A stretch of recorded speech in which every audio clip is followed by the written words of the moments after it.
Football season is here, and it's time to bet with my bookie. Use promo code Gators and get a free $20 wager with your first deposit. Your winning season begins today, only at my bookie.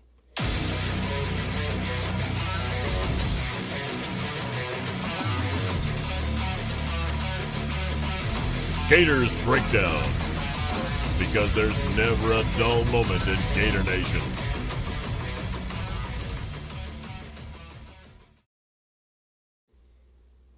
The Gators Breakdown podcast is ready to go. I'm your host, David Waters, and you can find me on Twitter at GatorDave_SEC. And joining me for this finally game week episode is Will Miles. You can find him at his site, readandreaction.com, and on Twitter at Will Miles SEC. Will, we finally made it. We weren't sure if we would ever get here. If you go back all the way to the spring, weren't sure if we'd have a football season. Football season has started. SEC's delayed a little bit, but here we come, late September, different than all the years before it. Not kicking off Labor Day weekend or weekends around that, but here we go. We can finally preview a football game. Yeah, man, no more Clemson versus the Citadel. So we're final. The reality is all we really did was miss the two cupcakes to start the year. True. And now the real schedule starts. We got a couple extra SEC games on the tilt, and at the end of the day, it's still probably going to come down to the cocktail party heading up in early November. So, but an exciting time for Florida football. Obviously, coming off of two straight Big Bowl wins, two successful seasons under Dan Mullen. Got Kyle Trask coming back, and so a lot of optimism around Gainesville, and hey, we're all part of it. We're fans first, and so it's always fun to get the game rolling. Yeah, a lot of hype, of course, behind this season, but just so ready to get it started. Just because, man, we just wanted some football, and and after watching the last 2 weeks, we want some good football. So that's we need that to happen. And hey, look, look, the first game of the season. Last year versus Miami, of course, it was week 0, but it was a night game. I had car trouble that day, so it kind of, went different anyway, going down to Orlando. But, I don't mind kicking off at noon. I'm ready. It's the first game of the season. When game day goes off, I'm kind of glad Florida's kicking off at noon just to go ahead and let us see our Gators pretty quick and get the game over with. Yeah, I don't know, man. I think obviously the night games are always fun and that sort of stuff, but everything about this year is different, and it's not as though we're going to be tailgating up there in Oxford. So Yeah. Get the game on the TV, start off the day. Everybody's going to be jacked that the SEC starting, so you got it's not a prime time slot, but it's a big time slot because everybody's going to be watching the game. And to be honest, that's kind of how it's going to be all year long, just because SEC versus SEC is always going to draw the most eyeballs because it's the best conference. So, it's exciting to see. And obviously, just everything's so strange with the ACC starting a couple weeks ago. I mean, Georgia Tech and Florida State was a decent appetizer, especially since Georgia Tech pulled that one out. Now we got UCF shooting off saying they're the best program in Florida after they took out Georgia Tech. Maybe when they take out Georgia, they can start talking about being the best program in Florida. But, hey, it's all good fun, right, man? If fan bases aren't coming at each other, all we've got left to talk about is politics. So thank goodness football season's starting so that Twitter can be fun again. Yeah, I'm already tired of Miami fans just because they beat Louisville. So, let's calm down a little bit. I gotta be honest, that running back really just completely blew by the linebacker. I mean, it was fantastic coverage. I don't know how the quarterback was able to fit it in there. Louisville looked about as ready for prime time as the Atlanta Falcons did the other day on the onside kick. So, it's funny. The narratives always change so quickly when it comes to football because it's a once-a-week thing. You build up the hype, and then all of a sudden something weird and unexpected happens, and it sort of resets everything in a new framework. That's part of why we love it so much, but it's also part of what makes it so interesting. It gives fan bases the ability to talk trash to each other. So, bring it on, Hurricanes. We'll you go undefeated, we'll go undefeated, and we'll kick your butt in the playoff. There we go. I wouldn't mind that happen. Did we finally get our Trask versus the Eric King matchup? So, well, I mean, that would be the first time they've ever won their division in the conference, right? So, yeah, first time they would have won the ACC since joining. So it seems likely. Yeah.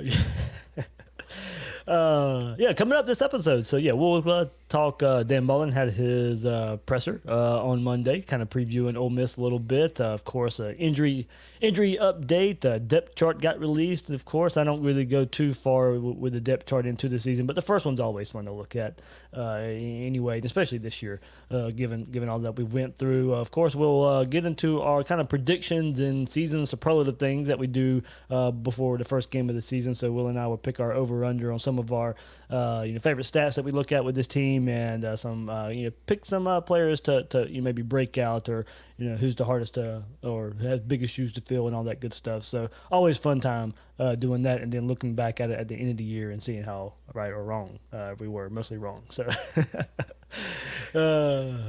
always fun though, Will. Yeah, I mean, you've got the MyBookie ads, so really people ought to just fade us. And, whatever either one of us says, bet the opposite direction. You'll make way more money that way. There we go. Before we get started, remember, you can get Gators Breakdown merchandise at ebay.com/str/Gators Breakdown. New look merchandise there with the Gators Breakdown logo and a couple of neat designs there. So you can find them there at ebay.com/str/Gators Breakdown. And remember, you can find Gators Breakdown at news4jax.com/Gators Breakdown. There you'll find all the Gators Breakdown episodes and News4Jax coverage of the Gators. Please share, rate, and review the show. Subscribe on YouTube. And if you're watching on YouTube right now or catching us when we're not live, hit that like button. It really helps us out. And check out Gators Breakdown on your favorite podcast platform if you can't check the video version on YouTube. And follow Gators Breakdown on social media, on Twitter and Facebook at Gators Breakdown. So said Mullen met with the media today here. Nothing earth-shattering, Will, too much. Mullen was pretty much discussing, of course, how excited they are to finally get the season going, and the difficulties in preparing for Ole Miss, as everything is new with Lane Kiffin and the defense that they'll be playing this season for the Rebels. So, of course, the headline, he did discuss injuries, and the ones of note here. Ethan White being out with a knee injury. Mullen does say he'll be, maybe back shortly. When we're here behind the scenes, I don't think Ethan White's going to be back shortly at all. So we'll see how that goes. Ethan Pouncey out for the season with hip surgery. That kind of came out over the weekend as well. And defensive lineman Lamar Goods is out. Finley Graham also out for a little while as well, Will. So, of course, we'll get into the depth chart here. That'd be the next topic we get into. But, of course, the big one, kind of rumored there for a couple weeks now that Ethan White will be out. Going to move to center, maybe get the starting position at playing center there, where that would allow Heggie to play left guard. But now looking at it with Ethan White out, Florida, I think the easiest way to put it for me now, I know he's only in the second year here, but to me that already puts Florida where their 5 best offensive linemen are not going to be on the field. Yeah, I think Ethan White obviously carved himself a spot last year, both with how hard he worked during the offseason and then how he was able to integrate himself in after Chris Blake decided to leave the program. But you've also got Stuart Reese coming in as a transfer, and so you've picked up a guy there. And then you figure that everybody else, with Garage sort of stepping up, they've got him listed as starting at left guard. And then Delance, you would expect one more year, having a year of experience, that the offensive line is probably going to be okay. The biggest issue is going to be depth, right? That if it takes White a while to get back, you probably really struggle if you sustain another injury in there. But, I think the reports coming out of camp were that White was doing a really good job pushing the pile at center, and that's really what you need. And it's actually one of the things when you look back on the film last year that was kind of a weakness for the offensive line. But I don't know how it could be worse. I mean, the offensive line was the running game was really bad last year because the running backs just couldn't get ahead of steam. And it wasn't like it was one guy where there was a giant hole in the offensive line and, hey, Stuart Reese is going to come in and fix this. It was collectively the entire unit is going to have to get better because sometimes it was Heggie screwing it up. Sometimes it was Forza screwing it up. Sometimes it was Delance screwing it up. Sometimes it was White screwing it up. And it wasn't always the same guy doing the same thing. So I think when it comes to losing White, obviously it's a big deal. At the same time, you suspect that they have probably been doing way more cross-training than they were in the years previous just because of COVID and some of the things associated with that. And so you hope that they have guys who are far more prepared to step into that role, particularly because some of the redshirt freshmen, you've now got Griffin McDowell on there. You've got Kingsley Ogwekwan, who are listed as on the 2 deep. Those guys have been in the system for a couple of years now and should have been able to pick up some things that maybe some of the true freshmen haven't and really give them an opportunity to maybe get some run.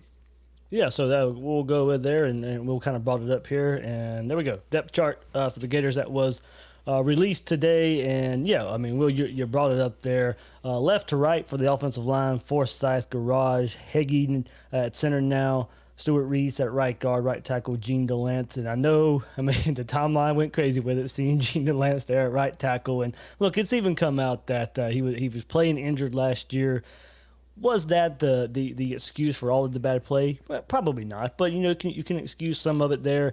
And look, and I'll bring this up a whole lot when we're looking at players on the defensive side of the ball, and no matter what's wrong with the thought that players can get better? If we're going to give Dan Mullen and Todd Grantham and his coaching staff a whole lot of credit for being able to develop players, then why can't players get better? And I know it looked bad at times, I know it looked terrible at times, but if you really believe in this staff's ability to develop, it can't just be about getting a freshman and making that freshman better. It's got to be making a second year and a third year player even better, going into their last year. We saw it with the offensive line for Florida in 2018. It was an experienced group, but we didn't think very highly of that group going in that 2018 season. By the time season's in, we thought pretty highly of that offensive line. So yes, older players can get better as well. And we'll even go back to, and I was talking to Uncle Silk about this on Twitter, and he kind of brought up the same point, why can't players get better? And I was like, look, I mean, you go back to 2006, 2007, 2008, you had that great Florida defense in 2006,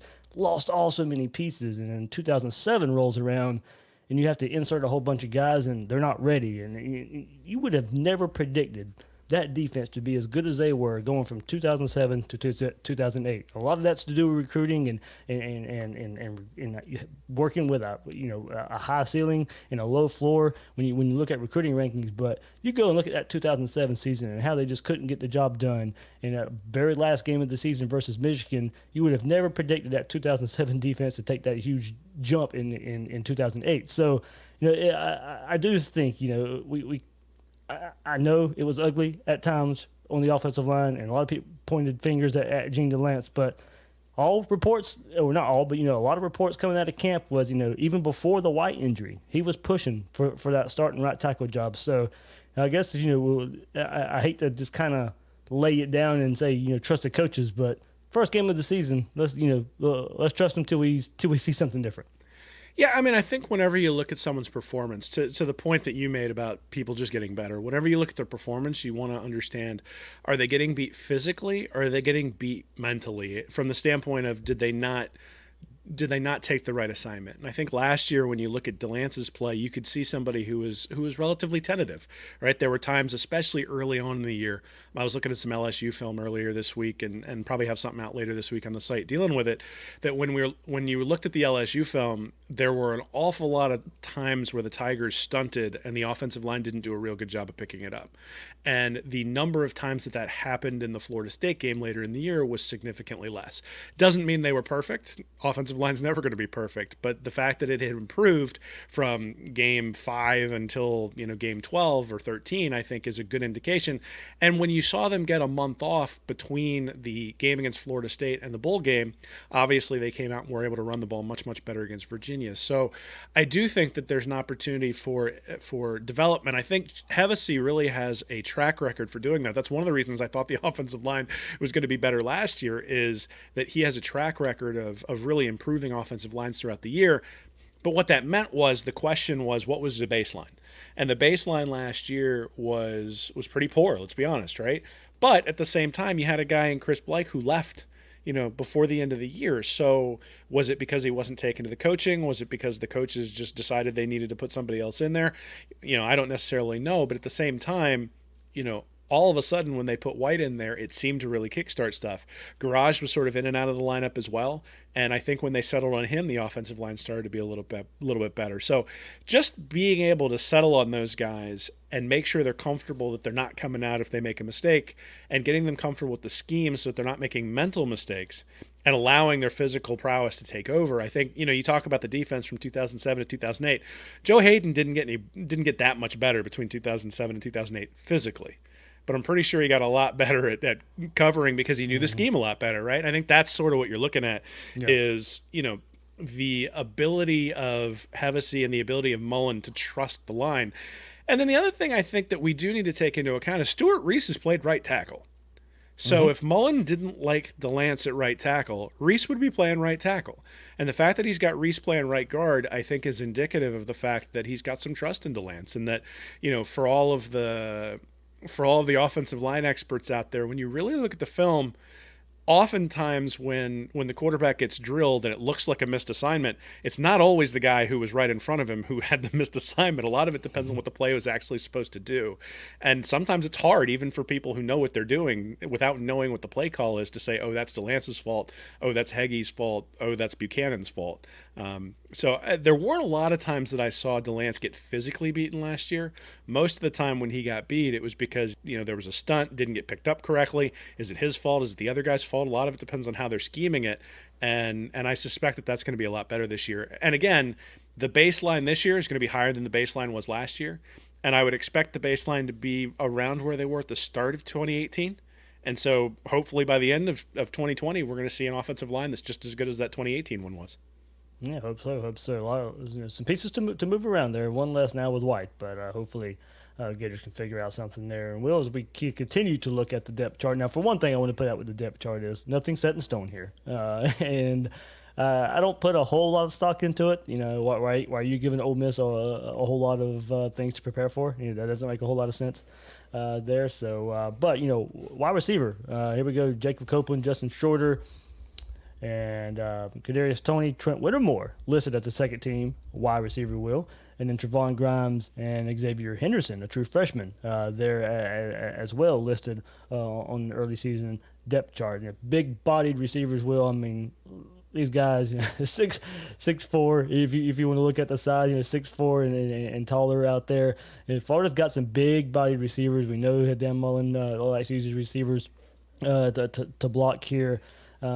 Running back, Malik Davis or Damian Pierce. And I think if you would have polled a lot of Gator fans in putting a depth chart in, there probably wouldn't have been a whole lot of ors for Malik Davis or Damian Pierce. It would have just been Damian Pierce and then Malik Davis. But, we've talked to Malik Davis a couple times during fall camp and in his Zoom interviews. And all reports are, he's really maybe trusting himself after that injury just a bit more. So Malik Davis gets an or there. Is listed as one of the first running backs there. And and kind of going back to the Miami fan part of it, believe me, they looked at this depth chart here and noticed Lorenzo Lingard wasn't listed and had a little bit of fun with it. So I'm just like, okay, well, first of all, there's three guys there and three guys who've been in the program already. I know a lot of people, expect a lot of things from Lingard, the 5-star running back transfer from Miami. I don't take it as a big hit that he's not on here. I mean, he's transferred. He's still learning, especially when you have Malik Davis and Damian Pierce there. He wasn't going to be listed with or in front of those guys at all. By all accounts, Naquan Wright, who's the third running back listed on the depth chart, is having a really nice camp. Look, first, I mean, I'd probably put him even with Wright at the point. You're not going to sit there and list every running back on the roster on the depth chart right here. So, not seeing Lorenzo Lingard is here, for one, is not a huge surprise, and two, is not really all that disappointing to me. I mean, I guess. I mean, obviously, we look at it and say, hey, it's a 5-star transfer. You would expect to see him on the depth chart. At the same time, oftentimes the first game depth chart is sort of a reward for the guys who've been in the program. And Malik Davis, he's gotten a lot of praise from Mullen this year, and maybe that's not, or at least this fall, and maybe that's not something that Gator fans were necessarily expecting. But I also think a lot of us forget that back in 2017, Davis was not the best running back. He was the best offensive player on the team back during that 2017 season as a true freshman. So, and that included a backfield with LaMichael Piron in it as well. Absolutely. So Davis, and the other thing I think is that one of the things everybody looks at is they look at the running back and say, oh, this guy's a better runner. And that's not, that's a third of his job. The second third is catching the ball out of the backfield, which we know Davis is pretty good at doing. And the third thing is picking up the blitz and being solid in the blocking game. So it doesn't matter if you run for 1,000 yards if Trask gets blasted from behind. 3 times a year because you completely missed the guy coming up the middle on the blitz. And that was one of the things that I think early on with Jordan Scarlett was one of the reasons why he didn't get a lot of playing time, or at least why he split carries. That's one of the things that Michael Pirine was really, really good at, was making sure he was in the right spot and either being an outlet in the passing game or being able to pick up the blitz. And so I think that's maybe what you're seeing here, is that the guys who have been in the system for an extended period of time are more adept at picking up some exotic things that might be coming. And that is one of the things that I think you need to recognize, is that this is the first game of the year, but it is a couple of weeks later than normal. And so it's possible that the defenses could be putting in some things that are exotic, and you're going to need your running back to be solid in all 3 phases of the game. Yeah, well, and then I want to just go back here. I mean, yeah, Copeland, 6 foot there, but Justin Shorter, 6'5". Kadarius Toney out there, another receiver, but 6 foot as well. Trent Whittemore, 6'4". Trevon Grimes, 6'4". Xavier Henderson, 6'4". I mean, Florida's got some size out there now. Yeah, well, did you mention Pitts, 6'6"? So right, yeah. I mean, that was just receivers, but yeah, of course, throw Pitts there as well. I mean, yeah. Well, that's why Zipper is so deep on the depth chart. He's only 6'2", but obviously that has been the prototype that Mullen has gone for. I think from the standpoint of even guys like Van Jefferson was a big receiver. Freddie Swain and Josh Hammond were not small guys. We've talked about it a lot over the offseason. The wide receivers have to block in this scheme, and guys like Kadarius Toney are disadvantaged when it comes to going out there and blocking if they have to take on a safety who's 6'3", 240 pounds, and a guy like Grimes or a guy like Copeland should be able to hold their ground against those guys. But I'm a little bit surprised to see Whittemore and Henderson there on the depth chart, and some of the guys from a couple of years ago, Jamarcus Weston and those guys who are actually Deontay Marks, I think were recruits in front of Trent Whittemore, but Whittemore obviously making his way on the depth chart. Part of it is because he's tall, but part of it I'm sure is because he's skilled, and also again, like I said, 6'4", 208. If that guy can block, he's going to open up a lot of stuff. Just because if he's sitting there right next to Grimes, they throw a little screen out to Grimes. You need your wide receivers to hold up on the blocking. Yeah, Rick Wells, one receiver who's been there for a while, not listed on this early depth chart either. So.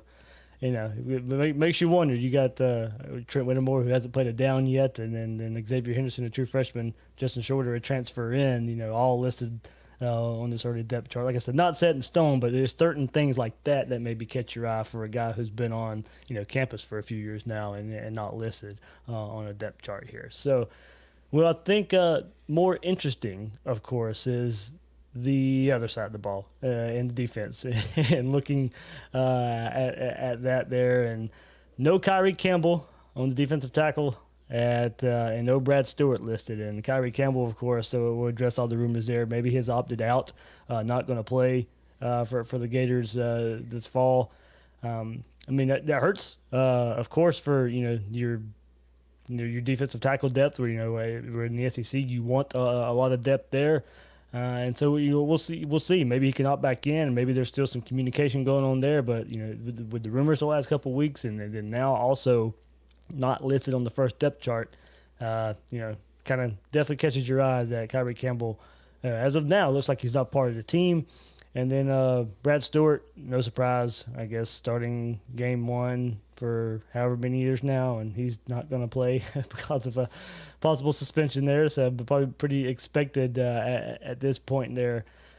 So, of course, immediately the defensive tackle position takes a hit, and good thing Florida got 5 stars like Gervon Dexter, who's listed on this depth chart right here, mainly because maybe Campbell is not on there, but 5-star true freshman who already has the size to go in there and play some defensive tackle. The stats that he brought in with him from high school, Dexter could have been proving himself anyway, but of course, he gets a little bit gets elevated just a bit here with what's happening with Kyrie Campbell.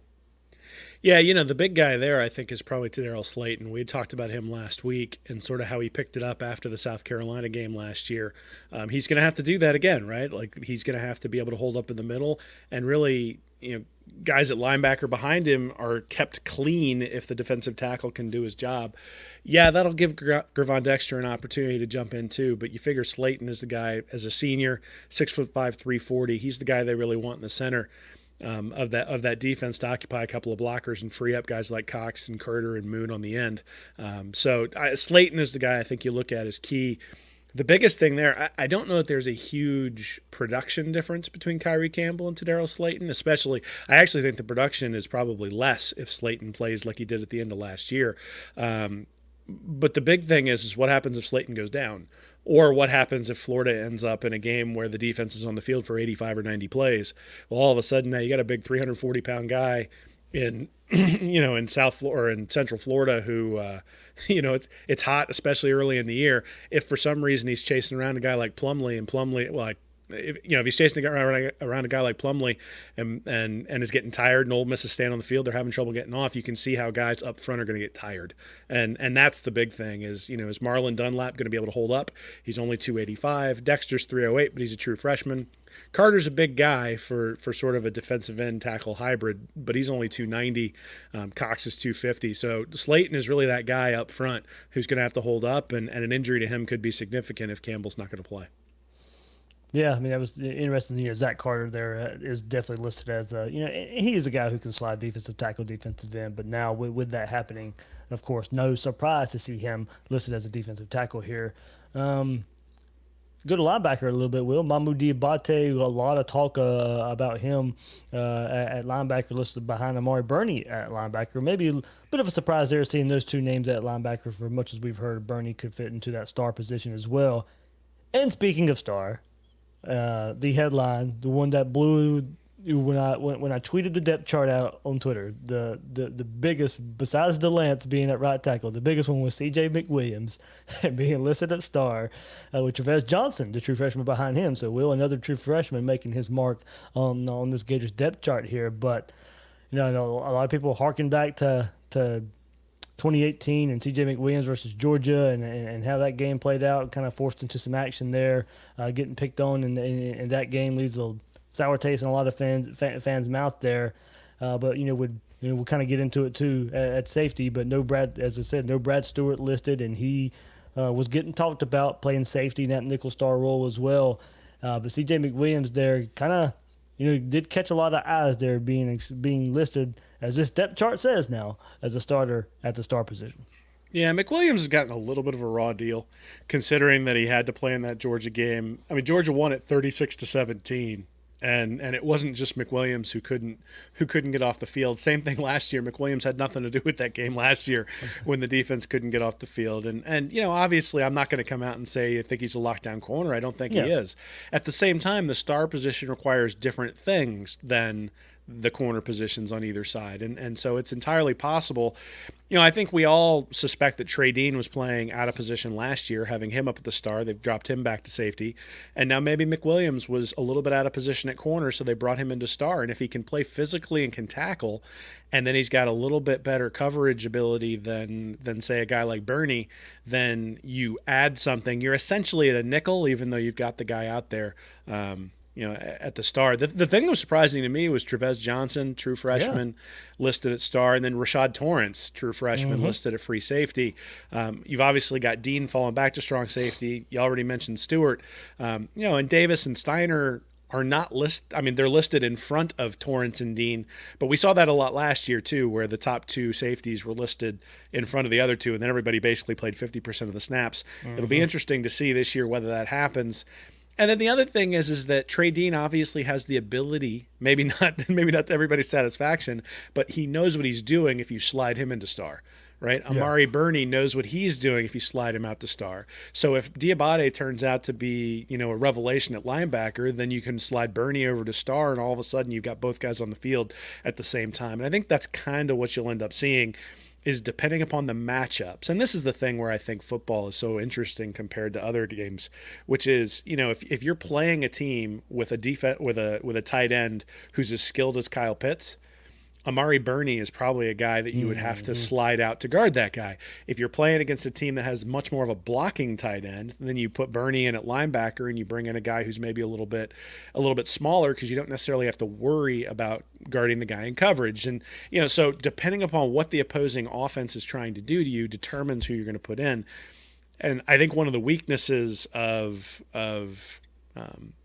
when you're not getting top 5 recruiting classes is that you do need all that versatility to match up, as opposed to just having one guy who can match up in all those circumstances. But the advantage of it is that if one guy goes down, you don't lose a whole lot. So, I'm not surprised that McWilliams got the ire of Gator fans. He's been around for an extremely long time, and he'll probably be back next year too, right? Because this year doesn't count. So, at least in terms of eligibility. So, I'm actually a little bit excited to see what will happen. I think we see guys get burned in positions when they get put into jobs that, Marco Wilson gets hurt and McWilliams has to come in. Well, if Kaiir Elam had been around, Elam would have been the guy who would have slipped in for Wilson when he was hurt, and McWilliams would have been in a position that fit him a little bit better. Now we have Kaiir Elam in the system. Marco Wilson's healthy, and so CJ McWilliams hopefully is going to get to play at a position that he's a little bit more adept for. But, I think to the point that you made earlier, you have to trust that these guys are getting better when they're on the sidelines, when they're studying the film, when they're getting put in the position that the coaches put them in to help them succeed. And moving inside is something that's definitely going to help somebody when we've seen the areas that he struggled, which is essentially covering NFL level wide receivers on the outside against Georgia. Yep, and quickly, special teams, Will. So before we move on, Kadarius Toney listed as kickoff returner and punt returner. So is Jacob Copeland listed as kickoff returner and punt returner. So you and I kind of talk behind the scenes here. I'm not a big fan of Kadarius Toney as a returner. Maybe a punt returner more so than a kick returner. But if I'm a kick returner, if I want a kick returner back there, I want somebody who's got more straight line speed, not a whole lot of dancing. And that's maybe even true at punt returner. I just want somebody who's going to catch the ball and get up the field. I know Kadarius Toney's got playmakers. I'd rather have him do that at wide receiver. But for me, special teams, I want somebody who's just going to catch the ball and get upfield, get as many yards as possible. You don't break many plays there in special teams anyway, from punt return, kickoff return. So maybe give me somebody like a true freshman like Xavier Henderson and his speed, put him out there, let him catch it, and just go outrun some people there. So anything else about the depth chart, Will, or specialist there that catch your eye? Well, I would just say the thing that really jumped out to me when I looked at this was that they had the kick returner and punt returner as Toney and Copeland. Yeah. We've talked a lot about these recruiting classes hopefully filling in and allowing Mullen to really emphasize special teams by having highly skilled guys who are maybe a little bit younger make their mark on special teams. This is sort of an indication that some of those younger guys maybe aren't making their mark yet. Now, that doesn't mean they won't. But at the same time, the fact that you would put a guy out there who is one of your starting wide receivers who's been relatively injury prone, I think speaks to the level of trust that you have. And maybe part of that is that there was no spring practice. So, have you really been able to rep it with guys who are back there? But, if halfway through the year Toney's still returning kicks and punts, I think what we're going to say is we got 3 good wide receivers and the backups are a little bit suspect, because I do think that's kind of what this points towards, is that there hasn't been anybody who's come in and been impressive enough that they've been able to displace Toney, because you suspect they would love to have someone displace Toney and reduce the injury risk that he's going to have, especially on kickoff returns. Absolutely there. So plenty more to come up this episode. There's all the depth chart talk, a lot of our thoughts there going into that. But Ole Miss talk, and like I said, some season superlatives and predictions coming up. But before we get there, winning season returns at MyBookie. Winning season means doubling your first deposit, super contest, and survivor streaks. At MyBookie, winning season means football season is here, and it's your chance to win big. Whether you're a first-time player, a veteran to the game, taking underdogs, or siding with the favorites, the fact is there won't be a better time to get in on the action. Join now using promo code Gators, and you can grab a free $20 wager with your first deposit to bet on anything in the sportsbook. That's right, MyBookie is giving you the chance to make your first ever bet a winning one, and it's on the house. Nothing beats betting on football at MyBookie, and absolutely nothing beats free money. So join now and take advantage. Don't even think about it. Head over to MyBookie now and get your stake in the game. That's winning season.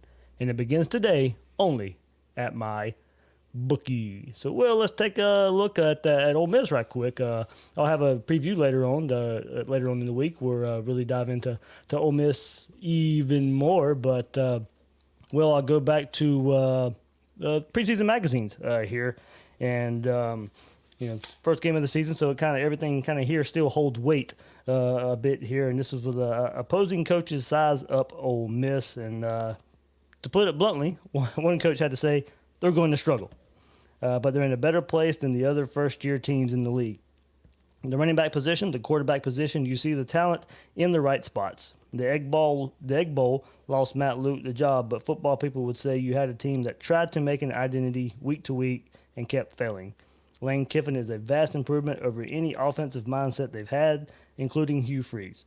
The cupboard is not bare at all on offense. Jerrion Ely and John Rice Plumlee form a solid base for offensive coordinator Jeff Lebby, and almost all their receivers are back. The big question here is on defense, and what kind of line play are we going to see? That's really been the thing that's held them back during the NCAA sanctions. They got thin on both sides, and it cost them in a lot of games. We expect to see a lot of transfers coming in and winning jobs, especially on defense. DJ Durkin is really the second head coach. Lane is probably going to give him a lot of liberty with the defense. He knows Will Muschamp well, and his scheme fits what that Nick Saban stuff. Lane has a year to figure it out, tops. He's going to be entertaining. He's Lane Kiffin. They're going to score points. They're going to embarrass your defense sometimes, but how consistent can they become?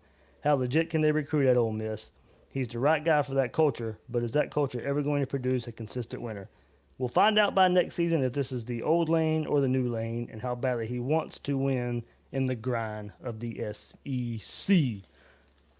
Some pretty interesting stuff there, Will. Really highly thought of for the most part of Lane Kiffin and what he can do there. But yeah, Lane trains in Oxford, brings with him, as I said, offensive coordinator Jeff Lebby from UCF. And then, Will, you're bringing a different offense than what Rich Rodriguez was running under previous head coach Matt Luke. And, Will, with all that, it brings a quarterback controversy with Matt Corral, John Rice Plumlee. 2019, look, last year, the Rebels were fun to watch at times. 5 of the losses were by 8 points or fewer. For Ole Miss. So competitive, even in a lot of the losses there. The offense finished second in the SEC and 9th in the country in rushing. So, be able to run the ball a bit. And that would probably be my first worry right there. Going back to 2018 and going up against Kentucky in the first SEC game of the season, second game of the season for Dan Mullen. And the Gators had a tough time wrapping up and tackling in that game. Last year, opening up with Miami, happened again. Issues wrapping up. Big plays given up because you couldn't tackle. So now you have an offseason like no other. A lot of physicality missing. Florida only scrimmaged twice. In the last couple of weeks have been a little light in terms of getting the bodies ready for the season here. So if Florida shows up like they had the last couple of seasons with the issues tackling, and then Ole Miss can continue their running success from last season with running back Jerrion Ely, who he almost averaged 7 yards a carry last season. Will, so that's the first thing I'm looking for is how physical this Florida's defense is going to be. And that doesn't matter. I'm not even really necessarily worried about the quarterback play first and foremost for Ole Miss. Given Florida's problem early in the season the last 2 years, I want to go see him out there and see him tackle and hit and wrap up and just cause a lot of havoc on defense in that form. Yeah, well, this is a place where replacing David Reese, I think, is critical, right? I mean, you've got a linebacker out there who you're replacing who's been out there for 4 years, and really, against Kentucky a couple years ago when he wasn't there, it really showed, and that's maybe one of the areas where guys like Ventrell Miller and Amari Burney are going to have to step up. But the interesting thing for me is that last year, Ole Miss averaged 26.6 points per game, and they gave up 26.5 points per game. So you would expect that to be a 500 record. Instead, they were 4-8. And you mentioned 0-5 in one-score games, which indicates they were kind of unlucky and probably indicates that Matt Luke wasn't a very good on-field coach. If you believe Lane Kiffin is an upgrade, then I think you believe this team is at least 500. Maybe 7. Well, I guess not 7. You believe they're 5-5 this year, maybe 6-4. And obviously Plumlee, if he's out there playing, is the kind of guy who in the past has given Grantham defenses a little bit of trouble. But I think the first thing's actually an interesting conversation. The conversation about Kiffin and whether you think he's a huge upgrade. I mean, the guy went 7-6 at Tennessee, spouted off his mouth, and then left that program, goes to USC, taking over for Pete Carroll. And yeah, there were some sanctions there, but got ran out of town after 4 years and went 28-15. And considering the Pac-12 and the kind of talent out there that USC has, that's not a great record, especially he was 17-12 in conference. Then he had 3 years at Florida Atlantic, certainly turned them around. The first year went 11-3, but then goes 5-7 in year 2, 10-3 in year 3. So, a little bit up and down, but not necessarily. It's not like he was going. I mean, he wasn't going 13-0 at Utah, right? And so now he takes over at Ole Miss. This has sort of been the story of Lane Kiffin his entire career, is he gets jobs based on a reputation that hasn't necessarily been earned, and he's going to have to earn this one. I mean, his stop at Alabama as the offensive coordinator, it helps when you have Jalen Hurts in that offensive line when you're calling plays. It helps when your defense doesn't ever give up anything, and he's not going to have that at Ole Miss. And so I suspect so Kiffin's offenses almost always are over 30 points per game. So they're going to increase their scoring a little bit, but they were 40th in yards per play last year, which isn't terrible. They just struggled putting it in when they were in the red zone. The place they need to improve is defense, because they gave up 26.5 points per game, but they were 76th in yards per play. So they were worse than the points that they were giving up. And if that defense doesn't improve, then it's not going to really matter how much the offense scores. So, you mentioned Durkin. You've got. Do you have the talent on the defensive side of the ball to really make a guy like Kyle Trask sweat, somebody who's really experienced and is going to have the ability to get the ball out regardless of what you throw at him? That's where I think Florida probably wins this game, is the defense is being able to exploit the holes on Ole Miss's defense. Yeah, the Florida defense is going to miss a few tackles. They're going to give up a couple of big plays. You hope the big plays turn into field goals and that you're able to hold up. But, there will probably be 14 or 17 points that come on explosive plays. The question is going to be what happens the other 62 plays of the game. And I suspect the consistency of Corral and the consistency of Plumlee is what Grantham's going to rely on. So while I think people want to see Grantham come out and blitz like crazy, I kind of suspect he's probably going to sit back in zone a lot more often, try to force Ole Miss to throw the ball, get them in 3rd and 6, 3rd and 7, force them to throw the ball, and just sit back in a zone and make them find the holes. And that won't necessarily make for the most exciting defensive football in terms of turnovers and things like that. But if you get them 3 and out 4, 5, 6 times, even with a couple of explosive plays, Florida's going to win the game. Yeah, it's I was going there next. We hit on the defense, or what Florida's offense can do too. But yeah, Matt Corral threw for 1,363 yards last year, 6 touchdowns. Only complete 59% clip there. John Rice Plumlee, after running for a team high 1,023 yards and 12 touchdowns, he only completed 53% of his passes, and while the offense ran the ball 63% of the time, Will. So it was not getting a whole lot of the passing game, especially when Plumlee was on the field. So, Will, like you kind of say, man, I think the game plan's simple here early on against a new offense, no matter the quarterback here. Tackle in the run game. If Corral's in there, you can blitz a bit more. But as you kind of said, he's athletic as well. I don't think we'll see a whole lot of blitzing if Plumlee's in there.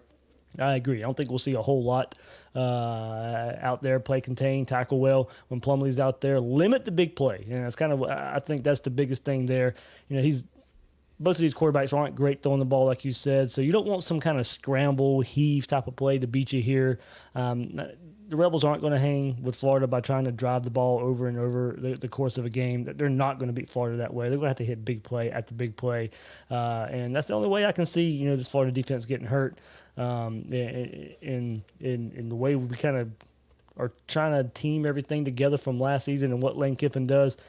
He likes the big play. He really does. So I think I think his offense thrives on it. And I'm not sure putting drive after drive after drive together in a new offense with these type of quarterbacks is what Lane Kiffin's going to really have a lot of success with.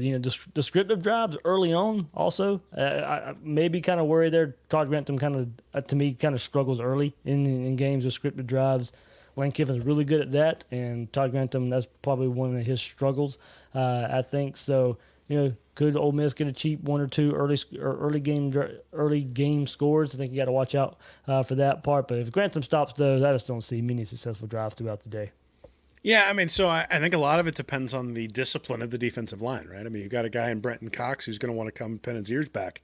It's hard to pin your ears back against a guy like Plumlee, and if you get outside of your contain, then it's going to be a struggle. And that's what we saw against Terry Wilson a couple of years ago, where there really wasn't any pressure up front. And the pressure from guys like Slayton, guys like Carter, guys like Dexter, guys like Dunlap is going to be the critical feature. If you can collapse the pocket from the center out, then Ole Miss isn't going to be able to do anything. If they're able to hold up on the interior of the offensive line, then it makes the defensive ends have to sort of dip and stunt and that sort of stuff.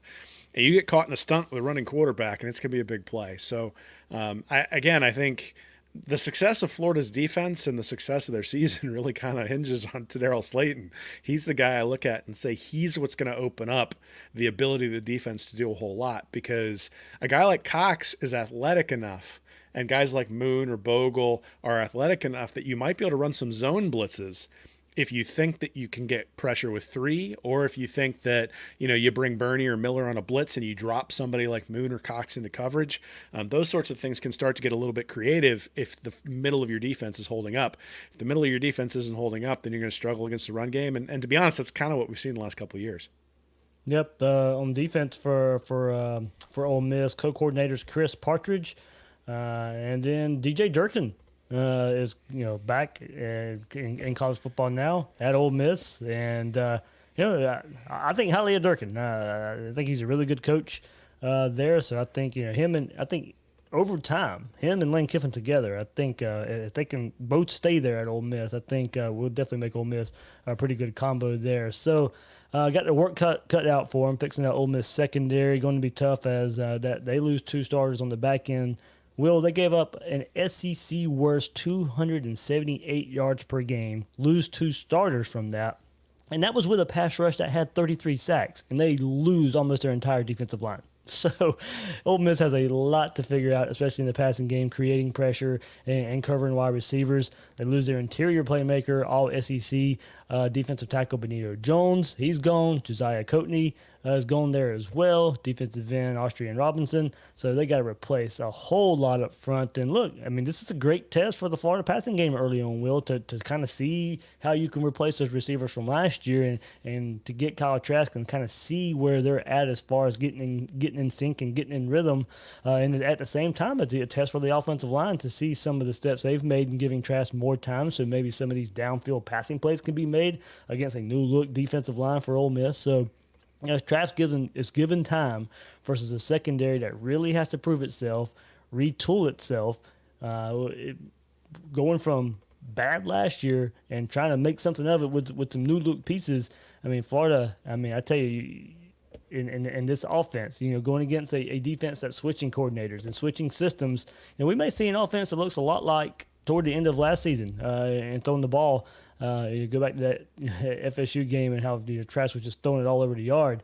I think this is kind of the similar, if Florida can get production out of wide receiver, kind of the way I see this one playing out too. With so many faces up front for Ole Miss, maybe you set up early in the run, let that help open up the pass, maybe help some, get some deeper plays down the field with some play action. So with this new look Ole Miss defensive front, I will be interested to see how Mullen attacks it. Does he want to see how improved the run game is, or does he want to kind of does he want to kind of see where the passing game stands? We're replacing so many wide receivers, so I think it might be pretty interesting to see how Mullen comes out and attacks this defense.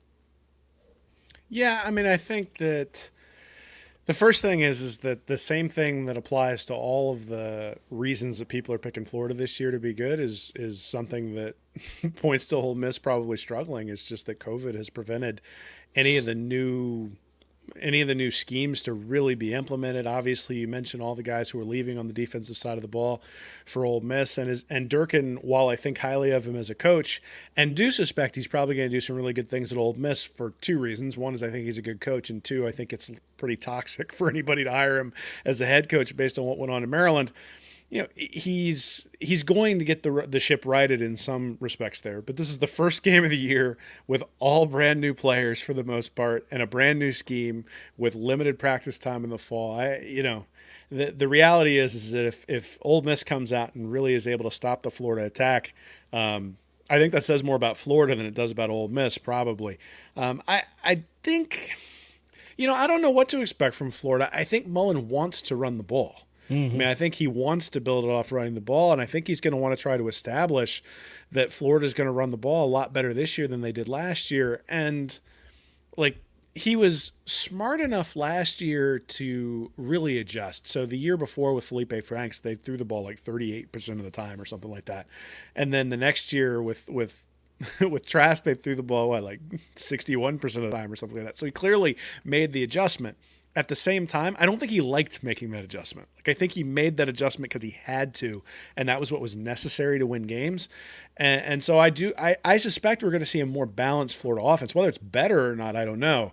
Yeah. But I think against a team like Ole Miss, where you suspect that you're going to be able to take advantage of them through the air when you want to, that's an opportunity for you to challenge your offensive line and say, hey, guys, I'm not going to let Kyle sit back there in the pocket against a team we should be able to beat up front, because later on in the year, you're going to play against teams where maybe you can't torch them in the pass game, and you're going to need that offensive line to have the confidence and have built up the continuity to be able to get you the yard or 2 or 3 yards that you need in a critical situation. I think approaching Ole Miss that way probably sets you up for more success later on in the year. Yeah, good way to look at it there. I like that. And yeah, really interested to see how this game plays out, just because of given Ole Miss's defensive problems and how Mullen decides to attack it early on in the game here. So, all right, well, let's quickly kind of rapid fire get through these over-under superlatives here that we have a lot of fun with, and it's a lot different this year. 10 SEC games. We usually get 12 games to play along with this, and some cupcake games to go along in there with it to kind of help pad some stats and players get to some numbers here. So, yeah, 10 SEC games here, and let's set the number for Kyle Trask, and went 30 touchdowns. So last year, Trask and Franks combined and had right at 30 passing touchdowns, and adding their rushing touchdowns, and Trask had 4, Franks had 1, so you get 35 total touchdowns between the two here. So with 10 games, and that was in 13 games, by the way, as well. So, tough given only 10 games here, Will, and if we also expect the run game to improve, and Emery and maybe even Richardson getting some goal line carries, I still think 30 is a good benchmark for 10 SEC games, even in a season like this and all the defenses you're going to be playing this year. I think 30 is a good benchmark to set it here. But, to no fault of Kyle Trask on, and really just because I think things around him get better, I don't think Trask gets 30 touchdowns. Now, I was surprised you set this at 30, because that means he's throwing 3 touchdowns a game, which, obviously. I was including rushing too, but, but still. He's not, but he's not going to. I mean, if evidence from last year is any indication, those rushing touchdowns from the quarterback position are probably going to go to Emory Jones, right, which is one, or maybe even Anthony Richardson. So, which is one of the reasons why I think you're not going to get there. The other reason is, 3 touchdowns a game means he's chucking it all over the place. And this isn't a year where you can put 5 touchdowns up against the Citadel and 4 touchdowns up against Middle Tennessee State. And all of a sudden you got 9 heading into the SEC schedule. I mean, this is something where you got to come out and hit it straight from the jump. I think he'll have but given to it as well, Trask didn't play in every game last year. He didn't play Miami. He didn't play the second game of the season, or he did, but of course it was mop-up duty time. So that kind of plays into, and he only played late second half of the third quarter, fourth quarter versus Kentucky. So kind of almost equals out to the 10 games that we saw from last year. Yeah, I mean, if you'd have told me 25, I would have had a tough time taking the under on that. Yeah. I think he threw for 25 last year. I think he played 11 games when you count the Kentucky game. He's all of a sudden going to jump 5 with one less game. I just think, again, when I look at it, I say 3 touchdowns a game. That's a lot to ask, because if he only quote unquote has 2, then if he's only got 2, then he's got to get 4 the next game. And I just think that's a tough pace to uphold, especially when you consider rushing touchdowns going to go to Emory. That's just the reality. So I'm going to take under on that one. You took under too. I'm not sure why we're arguing about it, because we both think 30 is too high. Another reason is, there is this big thought out there that he takes this big Joe Burrow leap. And if he takes that big Joe Burrow leap, then 30 is a number that he can hit. And a lot of people see that or question if he can take that type of leap. He's not. When was the last time somebody took a Joe Burrow leap before Joe Burrow? Joe Burrow, right? Exactly. There's a reason it's called the Joe Burrow leap. Yeah, I mean, so going from going from Felipe Franks to Joe Burrow, which is essentially what Joe Burrow did. I mean, he and Franks were almost identical quarterbacks from a performance perspective in 2018. 2019, Burrow takes a big step forward, and everybody looks and goes, well, Trask was pretty good when he came in. He hasn't played in a while, so he's going to improve considerably just because he hasn't played. I think all those things are true. I just don't think Mullen necessarily wants to chuck the ball all over the yard the way LSU just said, to hell with it. We're going to throw it everywhere. I don't think that's what Mullen wants to do. I don't think it's probably a wise thing to do in a season with COVID where you don't want your defense out there for 90 plays. And let's not forget, as much as, LSU obviously goes 15-0, it's a successful season, but that defense really struggled at times. And one of the reasons it struggled is because the offense kept them on the field a lot. Doesn't matter if you're scoring 50 points a game, obviously, but that was a special circumstance for that LSU team. I don't think Florida has Jamar Chase at wide receiver either, and I think that makes a difference too. Thankfully, LSU doesn't have him either, but Jamar Chase is a pretty good player too, and I think Trevon Grimes is good, but he ain't Jamar Chase. So I think 30 is pushing it, but hey, if he gets 31, I'm going to be as happy as anybody because I think that means Florida is really, really, really good. Oh yeah, for sure. Pierce, 750 rushing yards. The number we usually set for running backs here is 1,000 yards. Florida hasn't had one since Kelvin Taylor, I believe. Mullen doesn't really have a history of running backs getting that much either. There's so many carries as well to where they put a ton of stats over the rest of the running backs. So between splitting carries among other running backs, a QB run game, other gadget plays to get other guys involved. Carries just don't go to one guy over and over. So because of those reasons, too, I don't think Pierce could even get 750 yards. Does he have the ability? I think so. Just not the chances. We're so much running back depth for Florida. You go 4 or 5 deep there. Pierce will lead the way. He'll be number one running back, but I just don't see 750 rushing yards. So I guess the question is, do you think he's going to get 130 carries?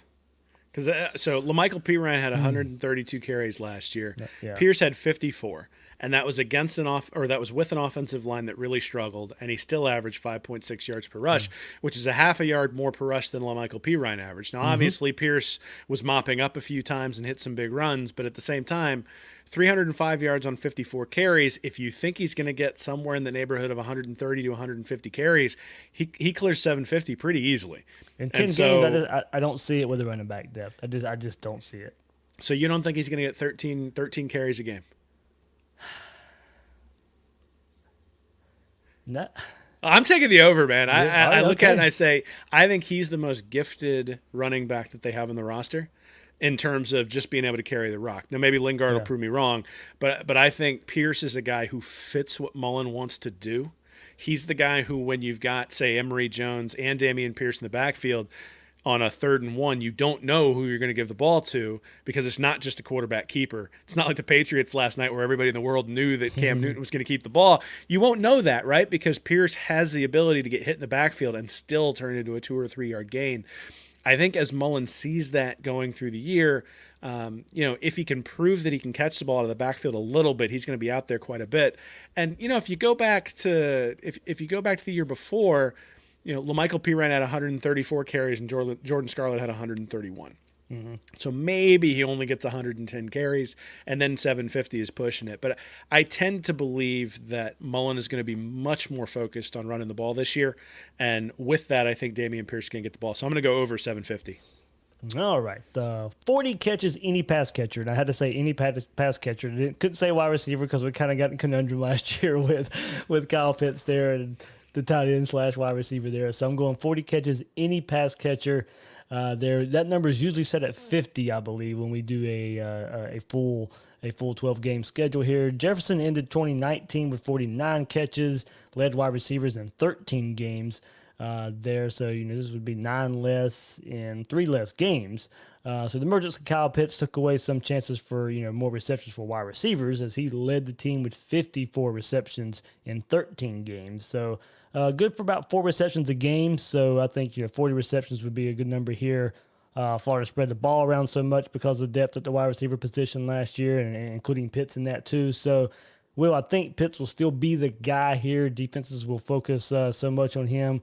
Even with all that, I'm gonna take over here. I think the offense becomes more balanced overall, but I think it's hard seeing a player like Pitts, kind of going what you were saying with Pierce and 10 carries a game. I think it's hard to see Pitts and not get 4 or more receptions a game. Right now, the only SEC game he didn't get at least 4 receptions in last season was Vanderbilt, and that was a blowout game. Probably took I have to go, but kind of back and look, but probably not on the field a whole lot in blowout fashion in that game. So in 10 SEC games, he's going to be targeted. He's going to be a mismatch out there with all the attention. You're on mute, Will. You did it again. I did it again. I'm going over. I'm going over for. In a big way. I think 2 guys at least are going to have 40 catches. Oh, nice. I suspect, you got to replace 27 catches for Hammond. You got to replace 38 for Swain. You got to replace 49 for Van Jefferson. 33 for Grimes. He had 38 the year before, I think. So from the standpoint of just somebody who's sitting there right on the border, granted, that's a couple extra games, but at the same time, there's going to be a lot more balls heading his way. And then I think what I said about the kick returner and the punt returner earlier, that, it's just – with Tony being the kick returner and the punt returner, I think that indicates that they're going to have to go with the 3 or 4 top wide receivers, and they're not going to spread it around to 6, 7, 8 guys. And so I think that is going to lend itself to having more than 2 guys with 40 catches. Okay, moving on. Offense, 30 points per game here. 2018, just over 30 at 30.8 versus FBS opponents. I think it's very important to look at this versus FBS opponents because that's exactly what we're getting this year for all these 10 SEC games here. So in 2018, Mullen's first year, 30.8, so barely over that, and up that to 31.7 last year versus FBS opponents. So, averaged 33 points per game in the last 3 FBS games last year, Will. So 3 points over the total there. So in year 1 with the new offense, in transition from McElwain, still got over 30 points per game. Last year with no run game, managed to do it again. So 10 SEC games, give it to me anyway, over 30 points per game for the Gators offense. Yeah, this is really right at the number. I think, you mentioned the schedule this year is more difficult than maybe I would have thought coming in. You've got all the things going on with not having time to prepare, breaking in the new receivers. We saw with Georgia last year with all the new wide receivers they had to break in, how the offense struggled. You do wonder whether maybe that sort of kicks them early where, they're waiting for wide receivers to step up and, they put up 21, 24, 27 in the first 3 or 4 games of the year. Maybe you're putting up 40 by the end, but is it enough to catch up? I think I'll probably take the slight under. I don't know that they'll necessarily average 30 points per game, but be really close to that number. I wouldn't be surprised if they're sitting there at 29.5 or 30.5. I think it's a pretty good number, but I'll take a slight under on the offensive side. Defense, 21 points per game, so gave up 22.2 versus FBS opponents in 2018, so they hit the over in 2018 with this, and did better last year, 2019, with only 18.3 versus FBS opponents. So 21s, I think, is a good number here again, and I think there's a chance to hold Ole Miss, South Carolina, Missouri, Arkansas, Vanderbilt, maybe even Tennessee to under that 21 point per game mark. So that's 6 games there, more than half the schedule. And now some of these could turn into a shootout, while a game like versus LSU or Kentucky or Georgia could turn into a low-scoring affair. I like the makeup of this defense. I like the speed of this defense, speed all over the field for this defense. But this one's close, Will. I think if they get under 21 points per game, I don't think they'll hit the 18.3 like they did last year versus FBS opponents. So I'm thinking probably somewhere in that 19-20 range there. It raises just a bit from last year. Yeah, I'm going to go under, and I'm going to go under considerably. I think, we're about to see what Grantham can do with guys that have been recruited for his program specifically. I mean, guys like Bernie, Diabate, Bogle, Dexter, even Cox. Those sorts of guys are guys who weren't in the system and have been brought in because they fit the system. Whereas he's been sort of trying to fit square pegs into round holes pretty much since he got there. He's done a pretty good job of doing that. I mean, against all opponents last year, they were averaging, like 15 points per game. So I'm going to go under. I think it's going to be considerably under. I'm expecting Florida's defense to be really, really good this year. I'm expecting Florida to be really, really good this year, but I'm expecting the defense to be really, really good this year. And in fact, I think if Florida's going to go where they want to go, their defense is going to have to be good this year. So I'm going to take under, way under. I'm thinking they're probably around 16 and a half points, and for a pure SEC schedule, that would be really, really good. Yep. This one's always fun. Will sacks, and I set it at 35. I usually set it at 30 anyway with 12 games, but after the first 2 years, I've learned my lesson. We got to raise that a bit. So in 10 games, we'll raise it up to 35. 49 sacks last year, Will. So 13 games and it had 37 sacks in 2018. So 49 sacks last year, like I said. So, start the season last year with 10 versus Miami and ended the season with 8 versus FSU there. So, Jonathan Grenard led the way last year with 9.5. But you do have Zachary Carter, Mamu Diabate coming back. They have 4.5 last year as well. So in 2 seasons under Grantham, this hasn't been an issue. Average about 3-4 sacks a game last season. I'll go over here once again. Playing these new offenses, Ole Miss, Missouri, Arkansas, Vanderbilt, will help pad the stats here a bit. We need to, of course, see it show up versus Georgia in their new look offense, new look offensive line. Get shut out there again. It might be difficult to get 35 sacks, but I do think Gators will get over 35 sacks. Yeah, I've learned my lesson on this one. I've always doubted where Grantham's going to get pressure from. And then over the course of the year, he gets an awful lot of pressure. And the reality is we still get to play Tennessee this year, and we still get to play Vanderbilt this year. So that's at least like 12. And and so you're already well on your way. And the other thing is and I think this is something that has made me really energetic about this year and really energetic about this defense, is that all reports are that Brenton Cox is playing really, really well. And if he turns out to be a difference maker at defensive end, Jabari Zuniga was a good player. Jonathan Grenard was a really good player. Brenton Cox, if he plays to his potential, has the opportunity to be a first-round draft pick. And those sorts of guys, if they go out and play to their full potential and are able to really go out there and just wreak havoc all over the place and allow Florida's defense to only rush 4 in situations where in the past they would have blitzed, I think Grantham has a knack for finding those guys, a knack for teaching those guys, and a knack for getting them to the quarterback. And especially as you get more and more talent up there, he's going to be able to isolate those guys in good situations and get them there. So I'm going to take way over. I think Cox may end up with 9 or 10 sacks by himself. And then if all you got to do is fill in the 25 against Vanderbilt, then we're all good to go. There we go. So now let's move on to the superlatives before we wrap up here. Ultimate game changer. Will, you stole my thunder there. A little bit of prediction here. I'm going Brenton Cox on defense. I think a polite type of impact here. And more so, Grenard, I think, was better overall than what Ja'Kai Polite brought to the table. But I'm talking about more like on the big sacks on third downs and the hits in the backfield that causes havoc and turnovers. I'm kind of projecting here a bit, but Cox lives up to that potential. He will become the ultimate game changer for this Gator defense. Yeah, I mean that's a good pick. I think obviously if the defense is going to get us to where we want to go, that's one of the places you'd focus. For me, the ultimate game changer is going to be Kaiir Elam. Like, he's a guy who over the last half of the season last year proved that he has the ability to potentially be a lockdown corner. Certainly a lot of people picking him for all SEC honors and even some All-America honors this year coming into the year. And you look at a guy who, if he can shut down the side like C.J. Henderson was able to shut down the side last year, and then you got Marco Wilson on the other side. If the defense can't throw, if the quarterback has to hold onto the ball, then that's obviously when it sort of lets a guy like Cox eat.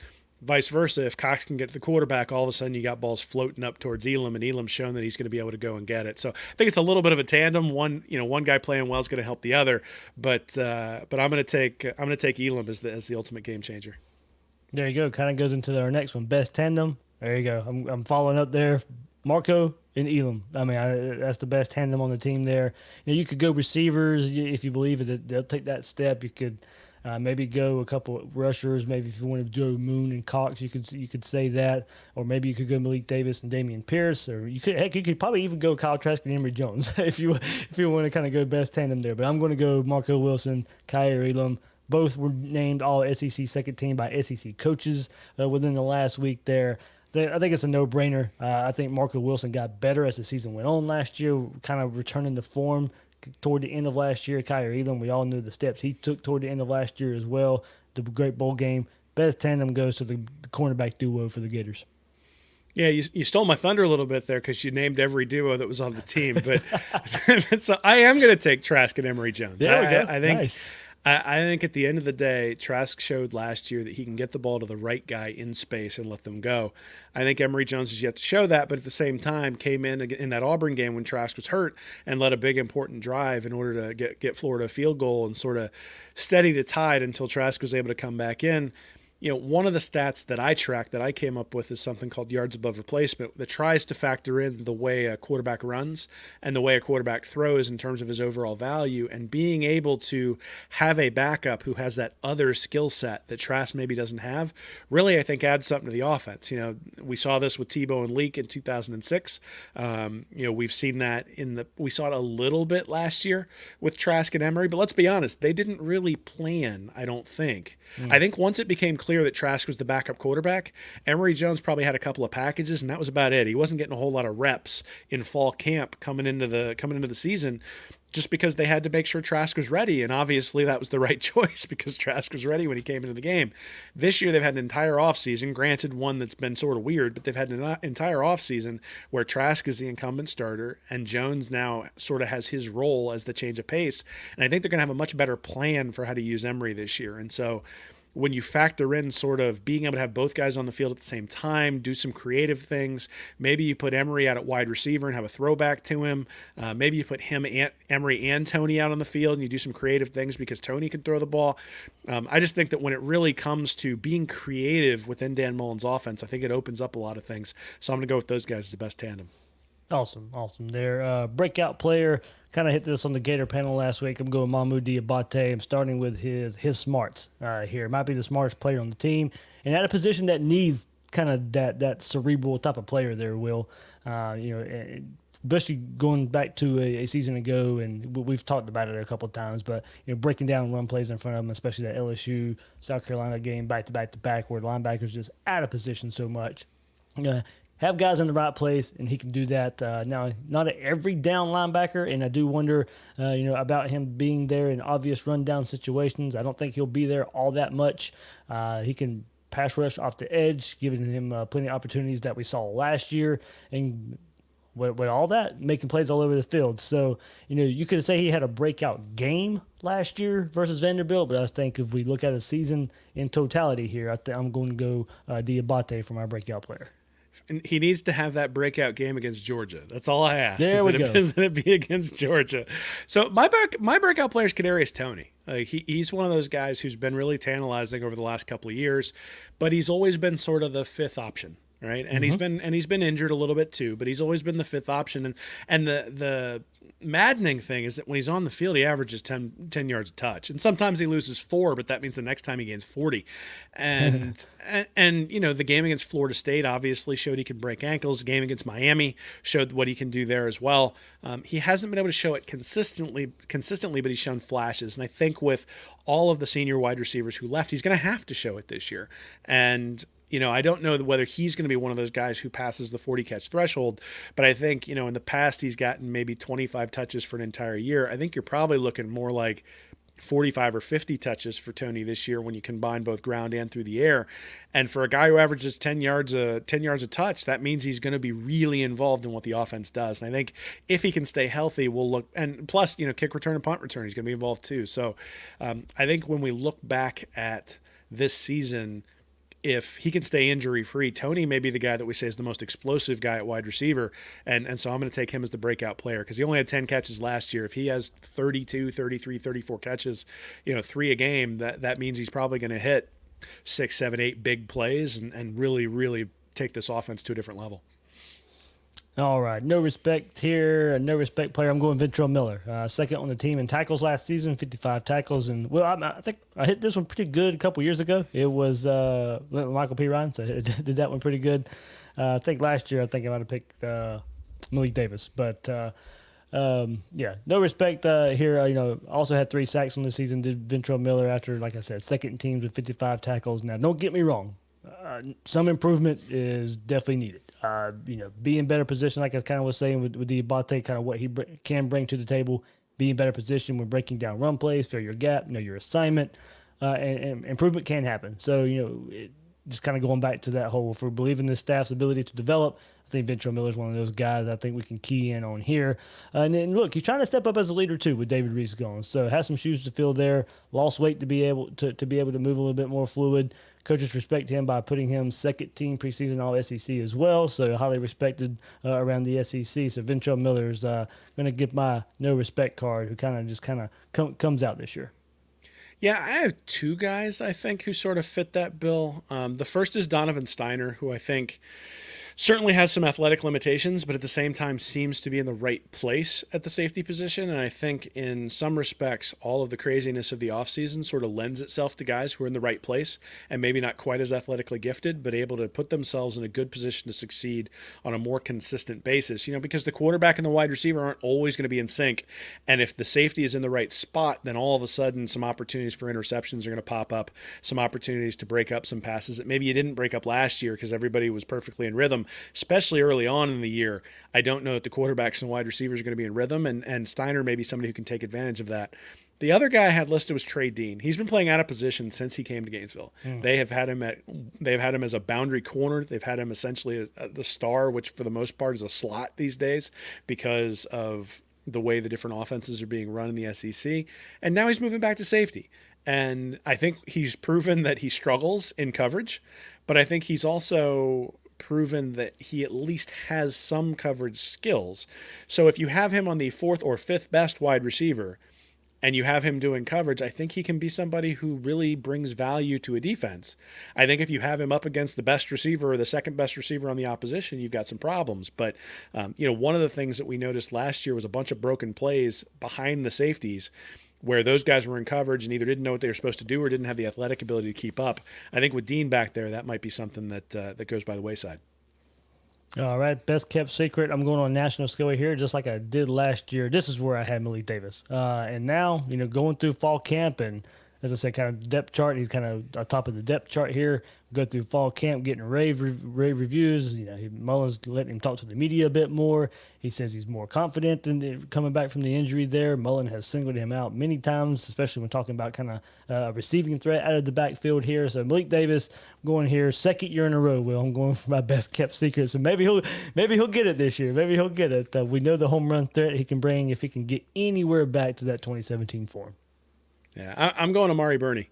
So I look at the versatility that he brought between linebacker and star last year. There were some times where he was in coverage where he did an outstanding job. There were some times where, I would have liked to have seen him fill a hole a little bit better when he's playing more of a linebacker position. Certainly struggled a little bit to stay healthy last year as well. But, the guy's got all the skills that you need to be a hybrid sort of linebacker, really a coverage linebacker, right? So an outside linebacker.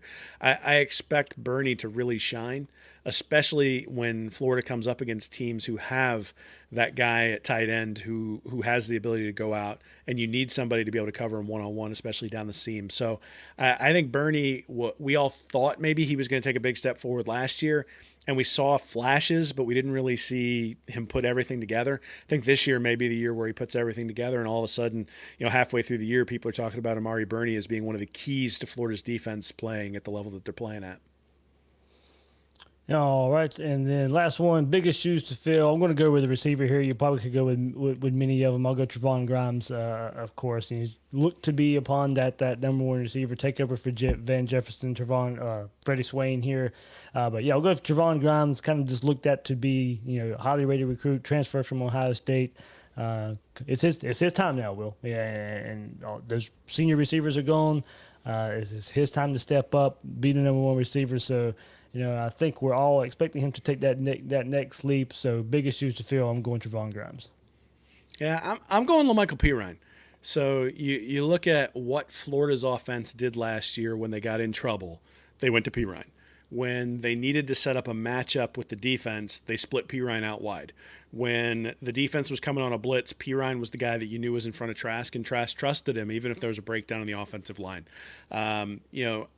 Are they going to have to do it by committee, right? Is it going to be Pierce as the running back, Davis is the catching running back, and Lingard is the blocking running back? If that happens, you're going to really feel sort of things constrict on the defense, just because when the defense knows what the running back is in there to do, it makes the offense a lot more predictable. Pirine prevented them from being predictable, even in an environment where they couldn't really run the ball very well.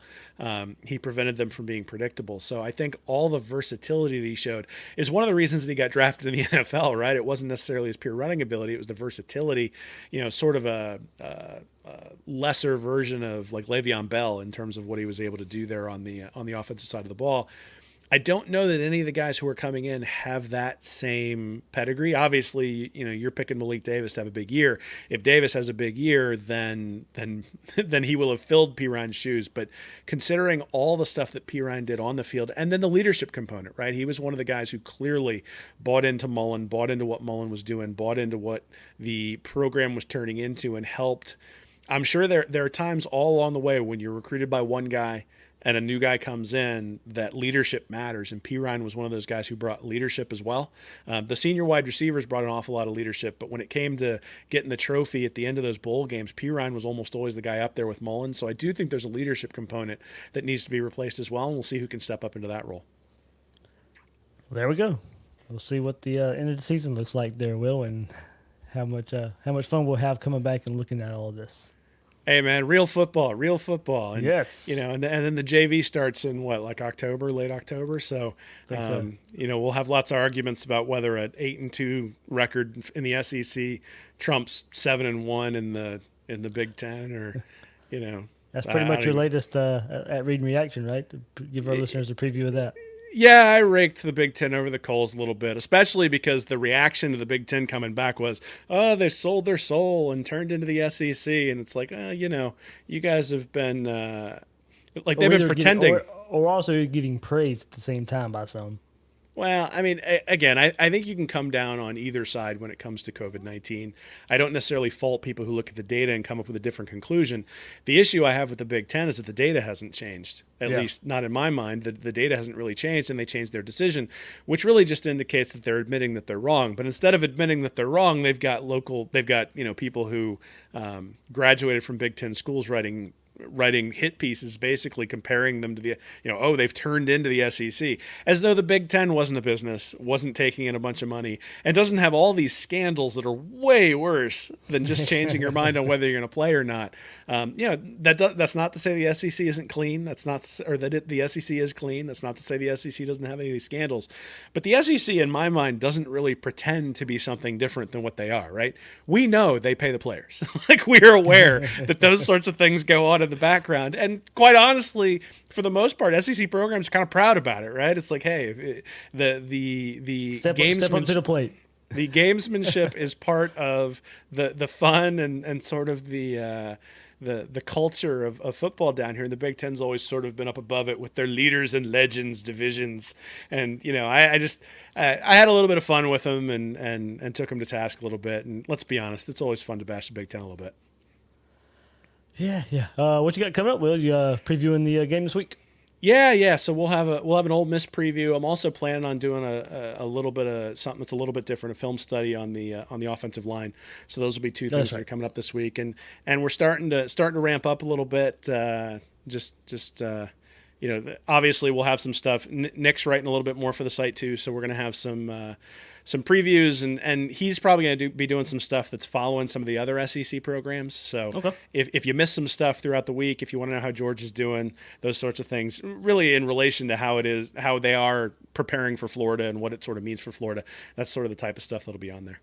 And if you're watching the YouTube version, Will, what you got behind you there? Yeah, there have been a couple of comments in the comments section about this. My good buddy, Steven Marino, he owns a company called My Prince Inc. out in Los Angeles, and real small business, been hurt by COVID a little bit. And he and I were talking. So this is a fabric that's backlit with a photo that I sent him that's been printed out. And so that these backlightable fabrics are pretty cool. So he can set you up with something like this. MyPrinceInc.com, check it out. He's a good friend, and certainly with all of the shutdowns and stuff like that that's been going on in Los Angeles, he's been impacted by COVID more than some other people maybe. So if you have an interest to have something down in your man cave, give him a shout out. Let him know that I sent him your way. I'm not getting any kickbacks from it. I just want a good friend to succeed. So thanks for reaching out. If you want it, if you think this is cool, check it out. What's the site again, Will? It's myprinceinc.com. All right, there we go. Yeah, cool looking thing there, Will. So Well, it was just a blank wall. People have been complaining I moved my. Well, it used to be I had a bunch of like leaves and stuff from my kids, like in the background from their little play area. Yeah. Then I got a desk, and all I had was a blank wall behind it. So he and I have been talking about this for 3 or 4 weeks now, and finally got it set up. So, I wanted something that was a little bit unique. So it's my photo, but having it backlit, I think is kind of cool. It looks awesome. Looks awesome. That's Will Miles. You can find him on Twitter at Will Miles SEC, and his site readandreaction.com. I'm the host of Gators Breakdown, David Waters. You can find me on Twitter at GatorDave_SEC. Later this week, there will be a big Ole Miss preview. I'll get the Ole Miss media member to get with me, and we'll preview the Ole Miss Rebels. So, guys and girls out there, thanks for listening to this episode of Gators Breakdown.